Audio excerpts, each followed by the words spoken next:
Dan and Amy, and then they came for Tucker Carlson. Tucker Carlson made this rather stunning announcement on his show. But it's not just political protesters the government is spying on. Yesterday, we heard from a whistleblower within the U.S. government who reached out to warn us that the NSA, the National Security Agency, is monitoring our electronic communications and is planning to leak them in an attempt to take the show off the air. Now, that's a shocking claim, and ordinarily we'd be skeptical of it. It's illegal for the NSA to spy on American citizens. It's a crime. It's not a third world country. Things like that should not happen in America. But unfortunately, they do happen, and in this case, they did happen. The whistleblower, who is in a position to know, repeated back to us information about a story that we are working on that could have only come directly from my texts and emails. There's no other possible source for that information, period. The NSA captured that information without our knowledge and did it for political reasons. The Biden administration is spying on us. We have confirmed that. This morning we filed a FOIA request, a Freedom of Information Act request, asking for all information that the NSA and other agencies have gathered about this show. We did it mostly as a formality. We've also contacted the press office at both NSA and the FBI. We don't expect to hear much back. That's the way that usually goes. Only Congress can force transparency on the intelligence agencies, and they should do that immediately. Spying on opposition journalists is incompatible with democracy. If they are doing it to us, and again, they are definitely doing it to us, they are almost certainly doing it to others. This is scary, and we need to stop it right away. Well, if James Clapper can get away with lying and Eric Holder can get away with prying, then why should the NSA stop domestic spying? Oh, you rhymed there. I did. Reverend Jackson. I'm a poet, and I didn't know it, but your feet show it because they're Longfellows. Oh, very good. Very good. Thank you. Yeah, I'm glad you could take this down to a fifth grade level. Well, it's the only joke I know. It's a good, At least it was a good one. It's a good one. Compared to your golf jokes. My golf jokes are good, but now you're off topic. I mean, it's nothing. It's not a big deal. We just have the NSA trying to take Tucker Carlson off the air. But anyway, how about a golf joke? Hey, no, let's stay focused. You want to stay on topic, or do you want to? Yeah, okay. For a more discussion on this topic and a few others, I think, Michael Knowles is the host of the Michael Knowles Show at the Daily Wire. He's also the author of the recently released book, Speechless, Controlling Words, Controlling Minds. Michael, thanks for joining us. Appreciate it. It's my pleasure. Great to be with you. What's your reaction to that Tucker Carlson news there? I wish I could say I was surprised. Right. Because it is a shocking claim that the NSA, for a long time known as no such agency, that's how secretive it was, is coming out and spying on an opposition journalist. And when I say opposition journalist, by the way, we should assume that there's no opposition to the NSA. The NSA is supposed to be nonpartisan. And yet we know that it's not. We know that the intelligence community has served the whims of the liberal establishment. They did it in 2016. They spied on the Trump campaign on behalf of the Obama administration. They appear to be doing it now, if Tucker is to be believed, and I have no reason not to believe what he has to say. This is, as he says, third world country kind of stuff. But it shows you more and more of what we've been seeing. And it's something that I outline, actually, in my book, Speechless, that the liberal establishment, it's not just the Democratic Party, and it's not just the administrative government, and it's not just the deep state, as we call it, and it's not just the universities and big tech, and it's all of it. It's every institution that the left has managed to infiltrate and turn to its political ends, all while conservatives have been dithering. We've been twiddling our thumbs, and we have lost effectively all of the practical political power in this country. But didn't President Obama do the same thing to James Rosens from Fox, and then President Trump to Barbara Starr, the CNN Pentagon correspondent? The question of who did it, is this Barack Obama, or is this Donald Trump, or is this Joe Biden? I actually think that's sort of secondary. I don't think that Joe Biden is spying on Tucker Carlson right now. I think that it is the administrative agencies. I think it's these unaccountable, headless organizations. The real political power in this country more often rests with faceless bureaucrats than it does with elected politicians. Well, here's or even people in. Yeah, yeah. Here's the thing on this. So, one, I mean, it's beyond whether it's partisan or not. It's illegal domestic spying, and so there's a rule of law question that and many conservatives have seemed to concede as well. Everything is just forced through a partisan lens rather than wait a second. What is the law here? You have a NSA. If Tucker Carlson's right, and we know from previous cases this has happened as well. People violate the law in federal government all the time. The IRS scandal, not the current one, the one in Joe Obama administrations 1 and 2, and nobody gets punished. So the rule of law has been suspended. We're in the rule of men territory, which is dangerous enough. And then there's the thing, and it's sort of what you said at the outset. I wish I could say I'm surprised. We hear conservatives say that all the time. I'm not surprised. I'm not surprised. And that's fine. You may not be surprised at the lengths the left will go to aggrandize their power, but there are implications to that. It's like saying I'm not surprised isn't enough when you have these threats on this magnitude. Well, the difference between a conservative optimist and conservative pessimist is the conservative pessimist says things can't get any worse, and the conservative optimist says, oh, yes, they can. and so I'm in the latter category here. And I think your point is absolutely right. You see people flagrantly violating the law, but it brings up an even darker possibility, which is that laws are not made in this country the way that we were told they are on Schoolhouse Rock. I am a bill up on Capitol Hill. That's not really how the practical laws are made in this country. More often than not, they're made by people at the FDA and the various other alphabet agencies and the NSA. I mean, there's a question here of what is real political power, and that actually is the question that I explore in my book, Speechless.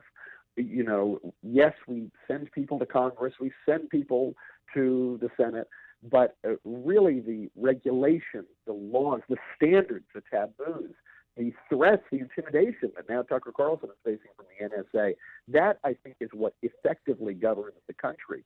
And that has been captured entirely by the left. Well, here's the other thing, too. I mean, I'm fond of saying, you start from the wrong premises, you get the wrong conclusions. And so let's get the premises right. And you write this: conservatives have failed to thwart political correctness because they mistake it for a campaign of censorship against free speech rather than a contest between two competing standards of speech and behavior. So expound on that. You seem to be suggesting we're starting from the wrong premise, so we're making the wrong arguments, and thus we're getting the wrong outcomes. Exactly. This is actually a great example, I think, of the disparity between where we think power lies and where power actually lies in the country. Well, it's the same thing on this issue of political correctness, which we've been fighting against for 30 years now, and yet we always seem to lose ground. We never seem to gain any ground. And I think it's because conservatives have fallen for a trap. We like to pretend now that cancel culture is something new. Cancel culture is not exactly new. It's just very different than it used to be. In the 1950s, you would be canceled for being a communist. Today, you can be canceled for not being a communist. Right. So you can still be canceled, but the standard has very much changed. And I think we actually have a lot to learn from the left on this point, which is, from the very beginning of this country, and frankly, in all regimes, some speech is permitted and some speech is not permitted. We have very broad free speech protections in this country, but things like threats, fraud, obscenity, direct fighting words, sedition, those things have always been off limits.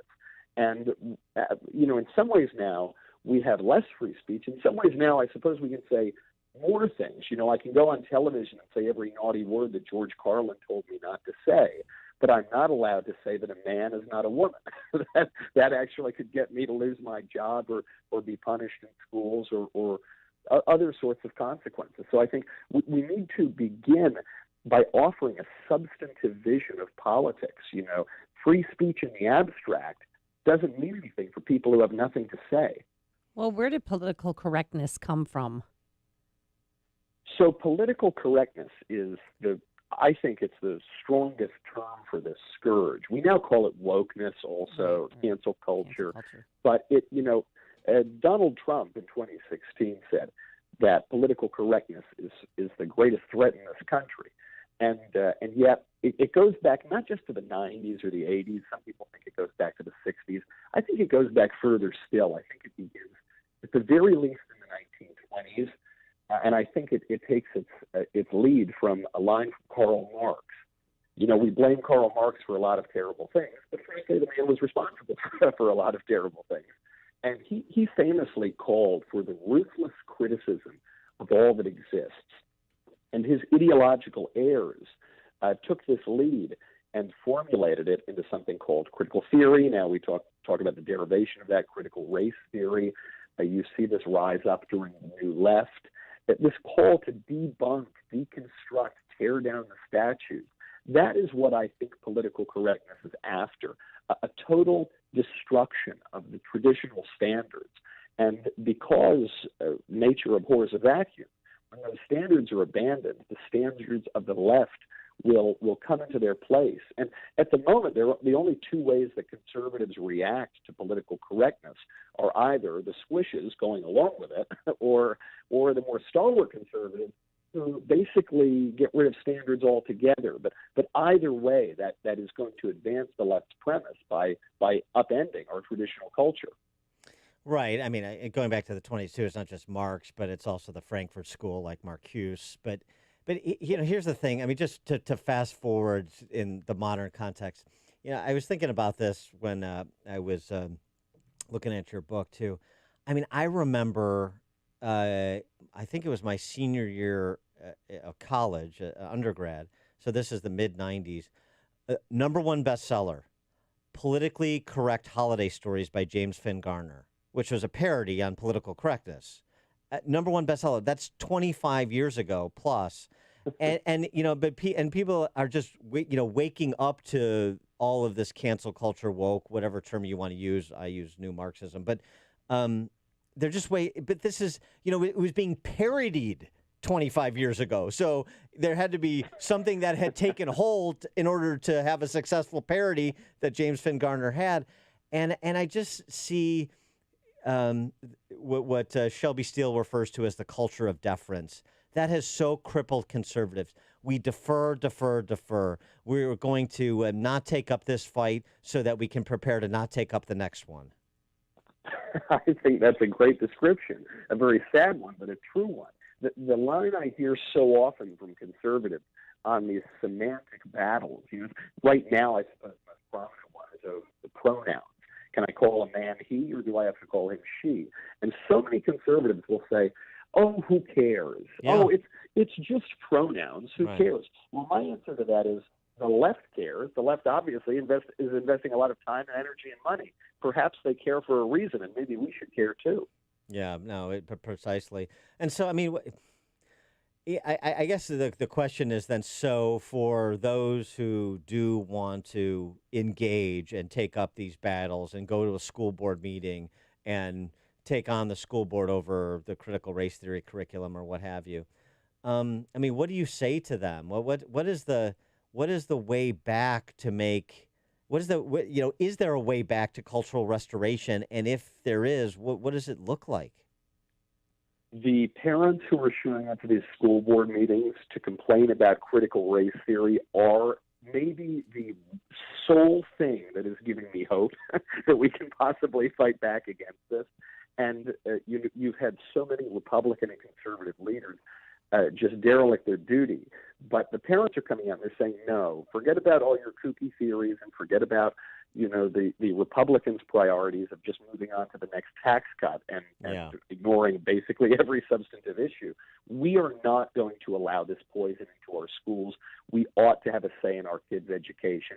This is parents who recognize that we need to be able to wield political power on the rare occasions that the people give it to us. And they're doing that. There's nothing illegitimate about that. I know many Republicans think that it is somehow unjust ever to use political power. But it absolutely is not. We need to be willing to do that. I think conservatives basically just don't want to do anything. so when they are in political office. But that is how we've seeded the culture to the left now for decades and decades. And I think Republicans need to remember that courage is not just a virtue, but it's actually the prerequisite of all of the other virtues. C.S. And Lewis. if we cannot say some things are true and others false, some right and others wrong, then we simply can't govern ourselves. See, this is the point. I think that it's a good one you make about conservatives, being uncomfortable wielding political power, but it's because I think that conservatives, so many conservatives, self-identified conservatives, are not in the business of truth.